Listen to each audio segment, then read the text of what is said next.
అమ్మా భవానీ లోకాల నేలే ఓంకార రూపమమ్మా, తల్లి నీ మహిమల్ని చూపవమ్మా.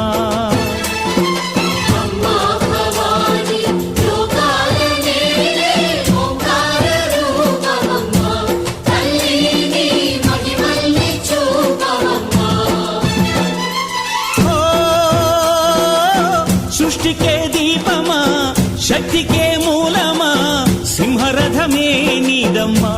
అమ్మ దుర్గమ్మ భక్తులను దీవించుమా.